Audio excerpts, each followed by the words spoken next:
Amém, queridos. Uma boa noite para você, uma boa noite para você que está em casa ou está em algum outro lugar, mas está aqui conectado com a gente. Graça e paz da parte de Jesus, o nosso Senhor, o nosso Salvador. Dia 27 de dezembro, último culto dominical de 2020. Eu tenho certeza que se você pensar lá no começo do ano, ou no final do ano passado, ou no último domingo de 2019, você com certeza não tinha noção nenhuma do que iria acontecer esse ano. Tenho certeza, esse ano foi um ano atípico, foi um ano diferente de tudo que a gente já tinha visto como humanidade, né? Pelo menos todos aqueles que estão vivos, né? A nossa geração, a gente não havia experimentado uma pandemia ainda, e muita coisa mudou, né? Olha só, o nosso culto, estamos conectados online, não estamos no mesmo lugar, não estamos juntos fisicamente. E esse ano foi um ano diferente. Foi um ano que para muita gente foi um ano bom. Muitos olham para esse ano e, apesar de tudo, falam: foi um ano bom.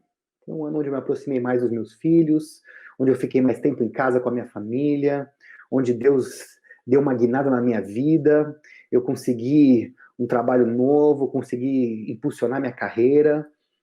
Para algumas pessoas foi um ano bom. Para muitas outras pessoas, o ano não foi tão bom assim. Foi um ano complicado. Alguns choraram por causa da perda de queridos. Alguns sofreram por conta de perdas na sua carreira, por doenças emocionais, doenças físicas. A crise que se instaurou, né, tanto a crise por conta da pandemia, a crise de saúde, como a crise econômica, ela pegou muita gente. Muita gente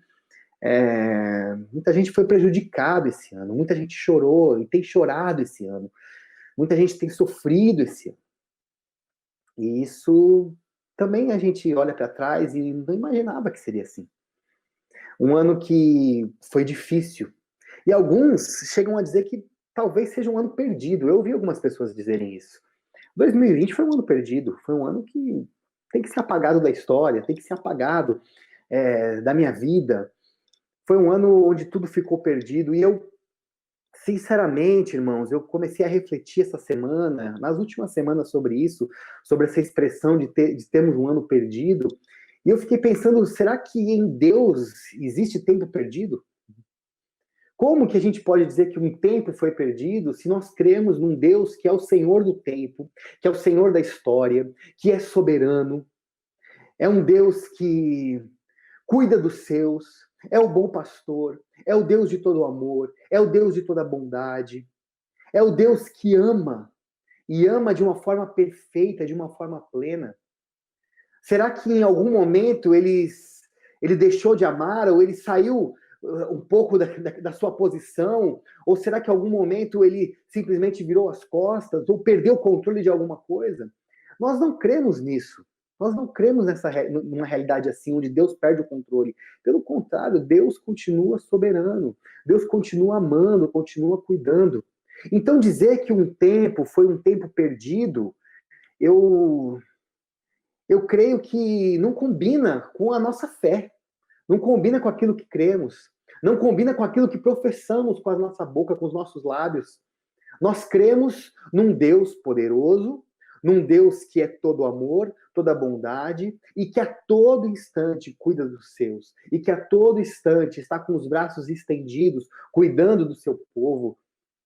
Um Deus que está presente na humanidade, um Deus que, como comemoramos essa semana no Natal, ele sai da sua posição lá de cima, do seu trono, e vem até a terra, invade a história, justamente para se fazer presente na minha vida e na sua vida.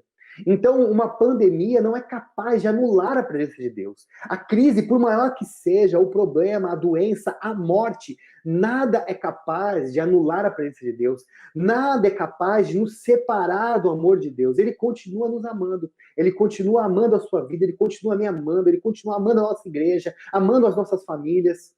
Então, não há crise suficiente, não há ano terrível suficientemente para nos afastar desse amor. Por isso, um tempo, ele não pode ser perdido. Não é um tempo que pode ser apagado. Nós precisamos olhar para o ano de 2020, e sim, aqui eu não quero dizer que nós precisamos fechar os nossos olhos para o sofrimento, para a tristeza, para o choro, para as noites mal dormidas, para as mortes, por conta do Covid, ou outras mortes, outras perdas que tivemos. Nós não podemos olhar para tudo que passou alheios a isso, mas nós também não podemos olhar e falar, esse ano precisa ser apagado, porque Deus parece que não estava presente. Deus parece que tirou umas férias nesse ano da humanidade e nos deixou largados à própria sorte. Isso não é verdade. Não é nisso que cremos. E aí, pensando nessa realidade de um Deus que se faz presente o tempo todo, de um Deus que ama o tempo todo e ama perfeitamente, de um Deus que é totalmente bondade, totalmente amor e que está presente entre nós, eu queria refletir com vocês hoje no Salmo 126, que é um salmo muito conhecido nosso, e eu acho que é um salmo propício para essa época. É um salmo que eu creio que foi lido algumas vezes esse ano. Talvez você o leu algumas vezes na sua casa, com a sua família. E eu gostaria de ler esse salmo mais uma vez, o Salmo 126. E nós vamos refletir a respeito de tudo isso, com base a partir deste salmo que se encontra na palavra de Deus, que diz o seguinte: quando o Senhor trouxe os cativos de volta a Sião, foi como um sonho. Então a nossa boca encheu-se de riso e a nossa língua de cantos de alegria. Até nas outras nações se dizia: o Senhor fez coisas grandiosas por esse povo. Sim, coisas grandiosas fez o Senhor por nós, por isso estamos alegres. Senhor, restaura-nos, assim como enches o leito dos ribeiros no deserto. Aqueles que semeiam com lágrimas, com cantos de alegria, colherão. Aquele que sai chorando enquanto lança semente, voltará com cantos de alegria, trazendo os seus feixes. Eu queria orar mais uma vez com você. Senhor, obrigado pela tua palavra, que é viva. Obrigado por esse salmo escrito há tantos anos atrás, Senhor, que vem nesse momento que estamos vivendo agora, Senhor, e nos abraça, nos acolhe. Obrigado pela tua palavra que nos envolve e nos faz enxergar muito além do que o mundo nos proporciona, nos faz enxergar muito além do que os nossos olhos podem ver, do que aquilo que podemos sentir. Obrigado pela tua palavra que é viva, que é eficaz, que nos transforma e renova as nossas esperanças em todos os momentos. Fala conosco, nós te pedimos em nome de Jesus. Amém e amém. Amém. Esse Salmo 126, irmãos, ele faz parte de um conjunto de salmos que a gente chama de cânticos de peregrinação. É ali do Salmo 120 até o Salmo 134. Se o livro de Salmos fosse ter um índice, talvez esses salmos estivessem todos no mesmo capítulo, escrito com o título, né, Cânticos de Peregrinação.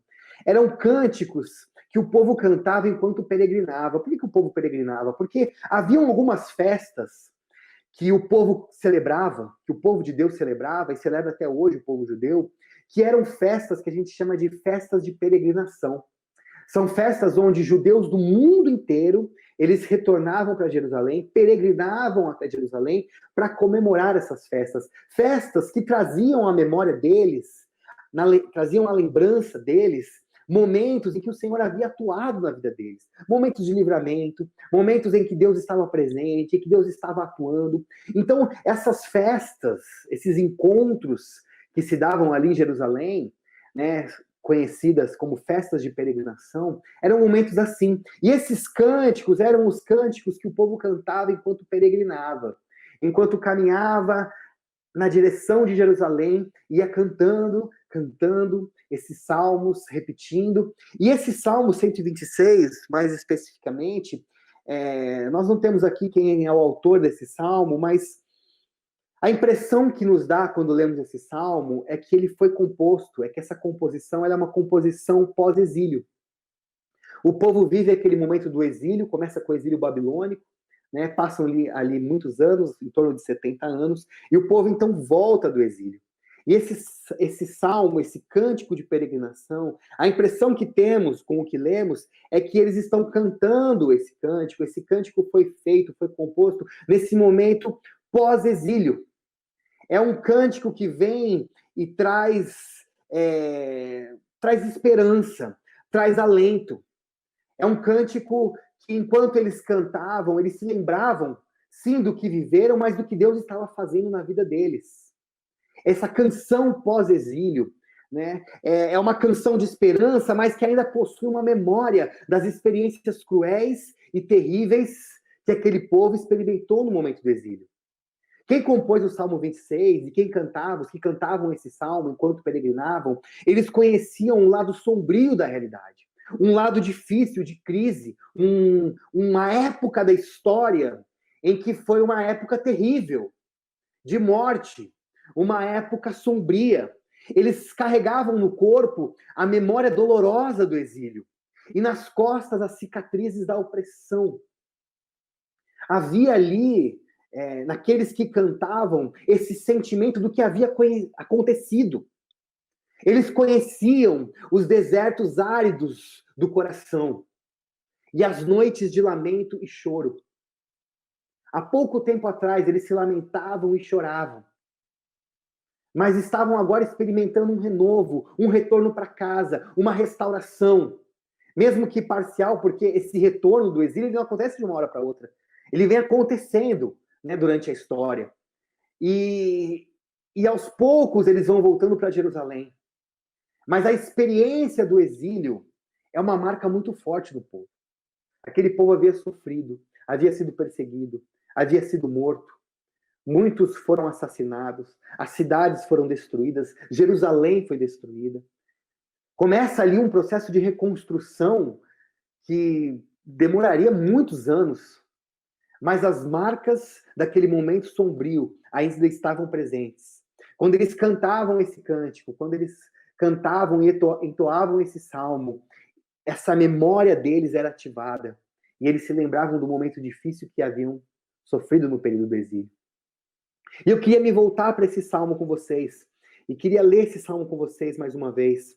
Porque ele diz, quando o Senhor trouxe os cativos de volta a Sião, foi como um sonho. Olha lá, um sonho. Né? Qual é o sonho? O sonho é o sonho de estar livre do sofrimento. É um sonho de voltar para casa. É um sonho de se ver restaurado. É um sonho de sentir a esperança novamente, de ter alegria, de viver momentos felizes ao redor da mesa. É um sonho de se estar em casa novamente, se estar perto dos seus. É um sonho de poder abraçar a família novamente, poder abraçar os pais, poder abraçar os filhos. É o sonho do reencontro, é o sonho da restauração, é o sonho de voltar à sua carreira, voltar a construir, voltar a produzir, voltar a viver. Havia um sonho, e quando eles voltam, eles parece que estão vivendo aquele sonho. No momento de angústia, no momento de crise, de tristeza, nós precisamos continuar sonhando com a libertação, sonhando com a cura, sonhando com dias melhores, porque esse sonho mantém a esperança viva no nosso coração. E quando, enfim, os dias melhores chegam, a gente não sabe mais se está sonhando ou se está acordado, porque aquilo é como quem sonha, estamos como quem sonha. Porque então a nossa boca encheu-se de riso e a nossa língua de cantos de alegria. Até nas outras nações se dizia, o Senhor fez coisas grandiosas por esse povo. E aqui então a confirmação, sim, grandes coisas, coisas grandiosas fez o Senhor por nós. Por isso estamos alegres. Hoje de manhã, enquanto no culto, no momento de gratidão que tivemos pela manhã, e vamos ter daqui a pouco esse momento de gratidão, enquanto eu li ali os motivos de gratidão, o sentimento era esse. Gente, grandes coisas fez o Senhor por nós. O Senhor fez por nós coisas grandiosas. Eu ajusto o meu olhar, eu sei que o tempo está difícil, o momento é de crise, há uma crise sombria que nos cerca, mas o Senhor continua fazendo grandes coisas pelo seu povo. O Senhor continua fazendo grandes coisas e por isso precisamos nos alegrar. E o sentimento que eu tive lendo os motivos de gratidão de manhã foi um sentimento de alegria. Grandes coisas fez o Senhor por nós, por isso estamos alegres. Aí no versículo 4, um pedido: Senhor, restaura-nos, assim como enches o leito dos ribeiros no deserto. Ribeiros no deserto, meu irmão. Eu nunca estive num deserto, pode ser que você já tenha estado num deserto, mas eu acho que você nunca viajou num deserto. Ainda mais como aquele povo viajava naquela época. Uma viagem cansativa. A viagem de luxo era em cima de um animal. Quando não tinha o luxo de se ter um animal, viajava-se a pé. E viagem no deserto não tem o graal no meio do caminho. Não tem um posto no meio do caminho para parar, para abastecer, para tomar uma água, para comer um lanchinho, um pão de queijo, um suco. Não tem parada no meio do caminho. A esperança de um viajante no deserto é encontrar um rio, é encontrar um leito, um ribeiro, é encontrar um oásis onde tem água. Eu me lembro agora de alguns desenhos, né, onde mostram ali os personagens viajando no deserto, ou filmes, né, de ficção. Às vezes eles vêm até uma miragem, né? Eles veem ali a água, veem ali o rio, mas na verdade é só uma visão que a mente está proporcionando, porque a sede é tanta, a angústia é tanta, né, o calor é tanto, que a mente começa a projetar ali um ribeiro, começa a projetar ali um rio, mas na verdade não se tem. Porque são raros os ribeiros no deserto. Mas existem. Poucos ribeiros existem no deserto. E quando um viajante ele encontra um ribeiro no deserto, quando ele encontra um pouco de água, é a salvação. É a melhor coisa que poderia acontecer naquele momento. É o que há de mais valioso. E ele então vai em direção àquele ribeiro. Ele toma aquela água. E é isso que eles estão pedindo: Senhor, enche as nossas vidas como leitos dos ribeiros no deserto. Restaura-nos, assim como enches o leito de ribeiros no deserto. É essa restauração que a gente quer experimentar. É essa restauração de água em meio à seca. A crise está aí. Os problemas estão aí. As dificuldades estão aí. A morte está batendo na nossa porta. Mas nós podemos experimentar a restauração mesmo em meio ao deserto. Mesmo em meio ao deserto, o Senhor pode encher ribeiros. Mesmo em meio ao deserto da sua vida, o Senhor pode encher ribeiros.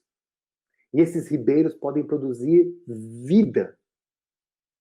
Vida. Esse é o clamor desse povo. Um povo que havia sofrido por anos. Um povo que havia sido destruído. Começa a voltar para casa, começa a experimentar a restauração, começa a experimentar essa água viva em meio a um deserto.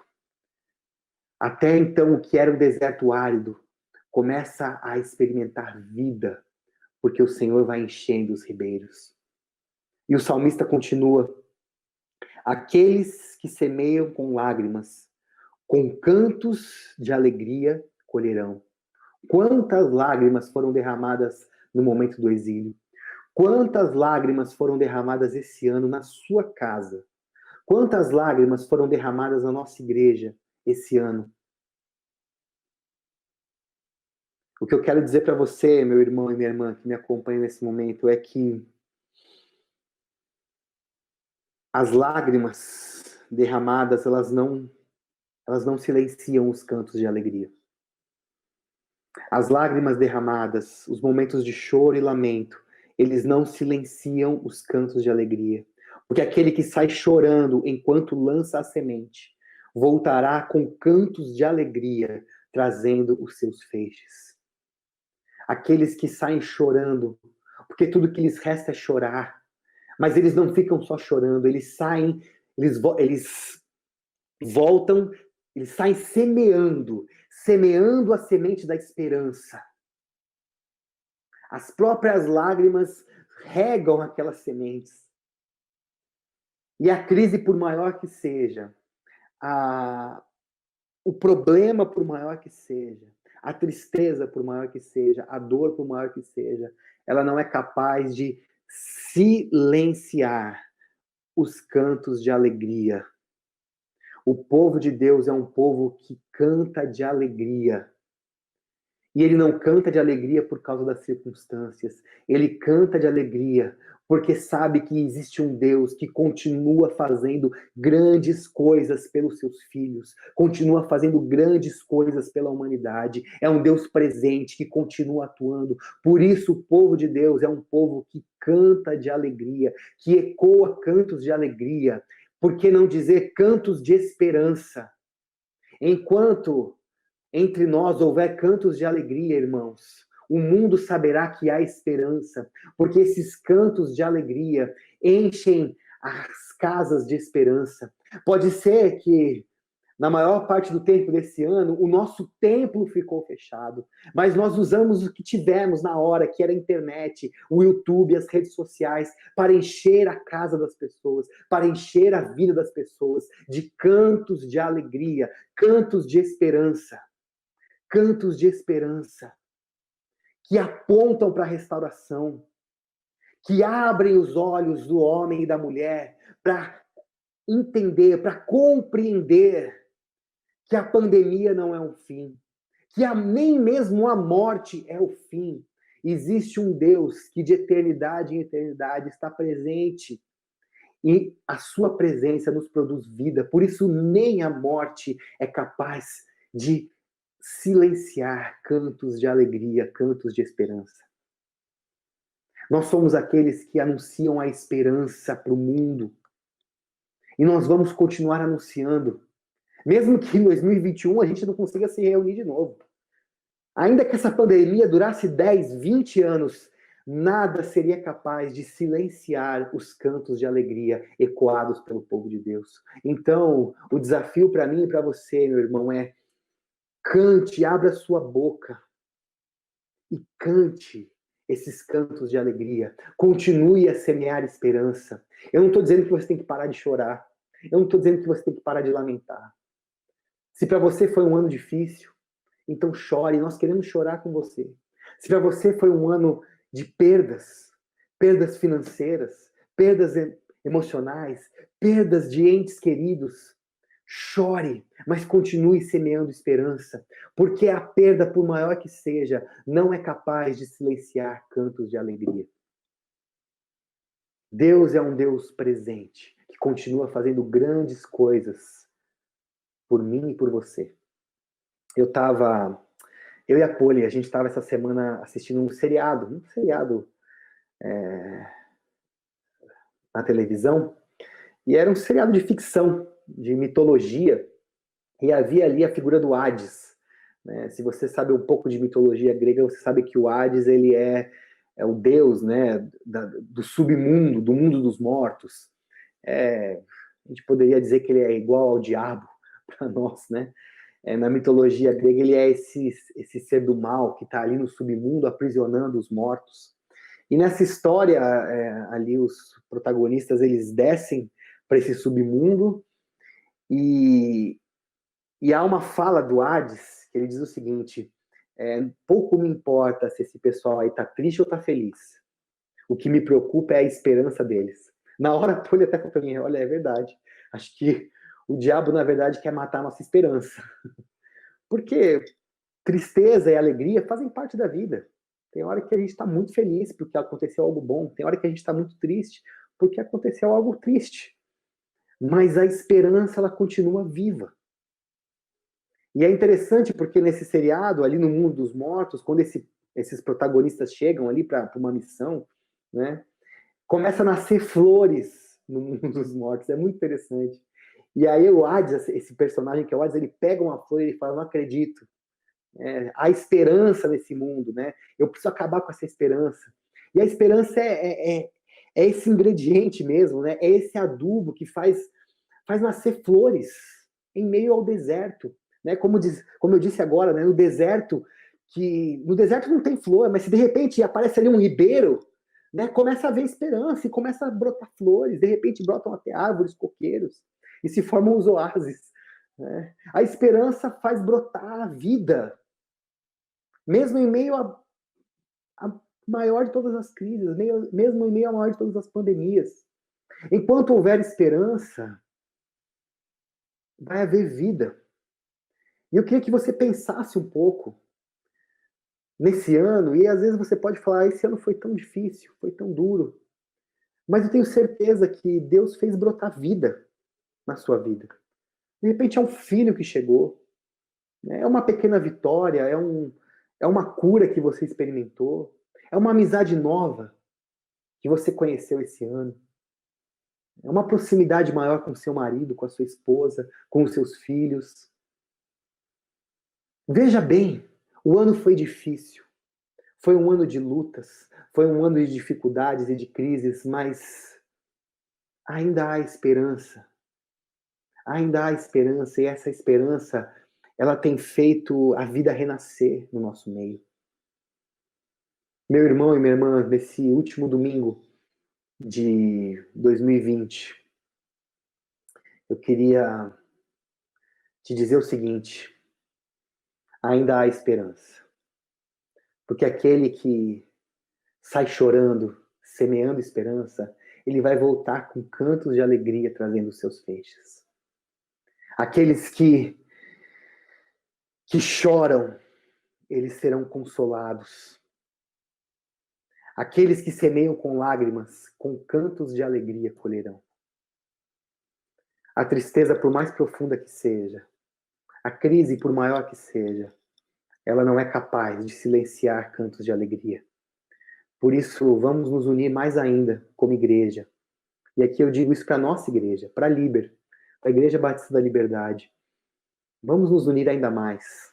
Nós temos as nossas diferenças, é claro que temos.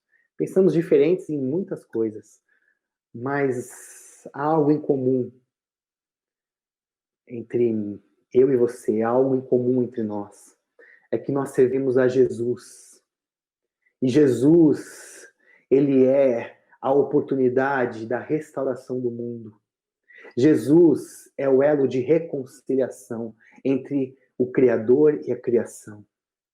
E por conta disso, nada pode nos separar do amor de Deus. Por conta disso, nada pode impedir a restauração. Por conta disso, nada pode silenciar os cantos de esperança que vamos ecoar juntos, que vamos cantar juntos.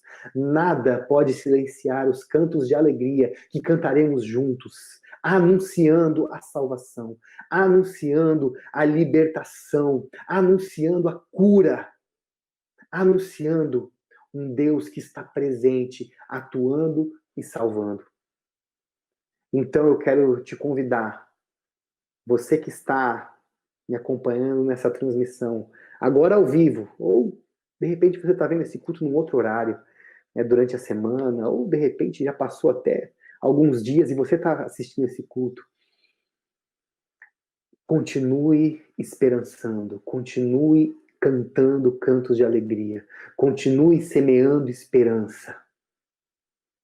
Por mais que seja difícil, por mais que você esteja chorando, por mais que as lágrimas estejam sendo derramadas pelos seus olhos, que são as janelas da alma, continue semeando esperança, porque um dia voltaremos juntos, trazendo cantos de alegria com os nossos feixes na mão. Que Deus abençoe a sua vida, que Deus abençoe a sua casa, que Deus abençoe você que sofreu esse ano, você que passou por um momento difícil, você que perdeu o seu emprego, você que perdeu alguém que você amava, você que está desolado, você que está muito triste e não sabe nem o que vai ser do ano que vem. Quando você começa a pensar, você não, tudo que você tem diante de você é uma profunda tristeza. O que eu quero te dizer é o seguinte: a morte, a crise, o abalo que você passou, ele não tem a última palavra. Jesus Cristo, o Salvador do mundo, ele habita entre nós. O Espírito Santo de Deus foi derramado sobre nós. E eu quero te convidar a, junto comigo, continuarmos ecoando cantos de alegria. Por mais que a voz saia embarganhada, por conta do choro, por conta da emoção, vamos continuar ecoando cantos de alegria, cantos de esperança, na certeza que voltaremos para casa.